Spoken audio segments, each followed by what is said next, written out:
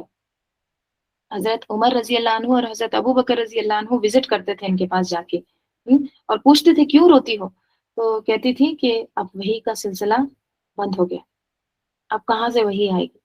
آپ صلی اللہ علیہ وسلم چلے گئے تو وحی ختم. آپ دیکھیے ایک غلام تھی, ٹھیک ہے, سوچ کتنی اعلیٰ تھی ان کی. تو یہ کس نے سوچ بدلی تھی؟ یہ سب کچھ یہ اسلام کا کمال تھا. رائٹ. تو ہاں, رضاعت. آپ صلی اللہ علیہ وسلم کی والدہ کے بعد سب سے پہلے ابو لہب کی لونڈی سویبہ. دیکھیے یہ صوبیہ نہیں ہے, یہ جو صوبیہ ہے نا یہ رانگ ہم پروناؤنس کرتے ہیں. اصل میں نام کیا ہے؟ سویبہ. اسپیلنگ آپ دیکھیے, سا اس کے اوپر پیش, پھر واو اس کے بعد یا ہے, پھر با, سویبہ. ٹھیک ہے, ہمارے پاس تھوڑا رانگ نام پروناؤنس کرتے ہیں, رائٹ. تو صوبیہ نہیں ہے, اصل میں کیا ہے؟ سویبہ. تو ابو لہب کی لونڈی سویبہ نے آپ کو دودھ پلایا. اس وقت اس کا اپنا جو بچہ دودھ پیتا تھا اس کا نام مسروح تھا. ان کا خود کا بھی بیٹا تھا نا مسروح.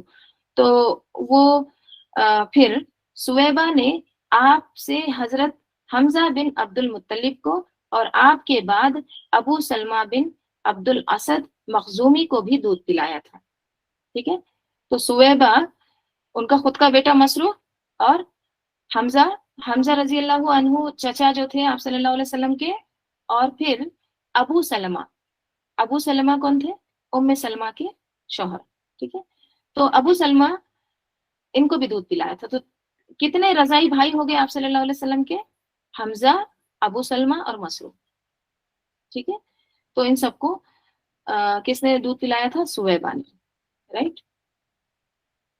ان کے تعلق سے دیکھیے ایک حدیث بھی آتی ہے, ایک منٹ یہاں پہ میں شیئر کی ہوں گے. ہاں یہاں پر ہے, دیکھیے ایک حدیث ہے کہ ہاں, عروہ کہتے ہیں سویبہ ابو لہب کی لونڈی تھی. جب اس نے نبی صلی اللہ علیہ وسلم کے پیدا ہونے کی خبر ابو لہب کو دی. یہ اصل میں لونڈی کس کی تھی؟ ابو لہب کی. ابو لہب کون تھا؟ چچا. ٹھیک ہے, تو ابو لہب کو جب اس نے جا کر خبر دی کہ آپ صلی اللہ علیہ وسلم کی پیدائش کی, تو ابو لہب نے اس کو آزاد کر دیا. ٹھیک ہے, خوشی کے مارے اس نے آزاد کر دیا. پھر اس نے رسول صلی اللہ علیہ وسلم کو دودھ پلایا تھا. کس نے؟ سویبہ نے. اور جب ابو لہب مر گیا تو اس کے کسی عزیز نے اسے خواب میں بری حالت میں دیکھا. ٹھیک ہے, آپ کو پتا ہوگا ابو لہب, سورہ لہب. ٹھیک ہے, تو مرتے دم تک انکار کیا تھا اس نے, دشمنی کی تھی آپ صلی اللہ علیہ وسلم سے. تو یہ جب مر گیا تو اس کے کسی رشتہ دار نے, عزیز نے اس کو خواب میں بہت بری حالت میں دیکھا. تو پوچھا تمہارے ساتھ کیا ہوا؟ ابو لہب نے کہا تم سے جدا ہونے کے بعد, یعنی مرنے کے بعد, میں نے کوئی آرام نہیں دیکھا سوائے اس کے کہ سویبہ کو میرے آزاد کرنے کے بدلے مجھے یہاں سے پانی پلایا گیا. پھر اس نے انگوٹھے اور اس کے قریب کی انگلی کے درمیان ایک سوراخ کی طرف اشارہ کیا. ٹھیک ہے, تو یہ خواب میں اس کو, ان کے کوئی عزیز تھے, ان کو یہ بتایا گیا. سویبہ کو آزاد کرنے کی وجہ سے تھوڑا سا ایک اتنا آرام ملا. اس سے کیا پتہ چلتا ہے؟ اس میں کیا سبق ہے ہمارے لیے؟ اللہ تعالیٰ کسی کی نیکی کو ضائع نہیں کرتا. ٹھیک ہے, اگر ایک کافر نے بھی کوئی نیکی کی ہو تو اللہ تعالیٰ اپنی حکمت کے مطابق اس کو اس کا بدلہ دیتے ہیں. وَمَن يَعْمَلْ مِثْقَالَ ذَرَّةٍ خَيْرًا يَرَهُ. رائٹ. تو یہ تمام چیزیں ہیں انشاءاللہ ہم اس کے آگے کا کل دیکھتے ہیں. چلیے درود شریف پڑھ لیجیے. اللہم صلی علی محمد وعلی آل محمد کما صلیت علی ابراہیم وعلی آل ابراہیم انک حمید مجید. اللہم بارک علی محمد وعلی آل محمد کما بارکت علی ابراہیم وعلی آل ابراہیم انک حمید مجید. سبحانک اللہم وبحمدک نشہد ان لا الہ الا انت نستغفرک ونتوب الیک. سبحان ربک رب العزۃ عما یصفون وسلام علی المرسلین والحمد للہ رب العالمین. والعصر ان الانسان لفی خسر الا الذین آمنوا وعملوا الصالحات وتواصوا بالحق وتواصوا بالصبر. السلام علیکم ورحمۃ اللہ وبرکاتہ.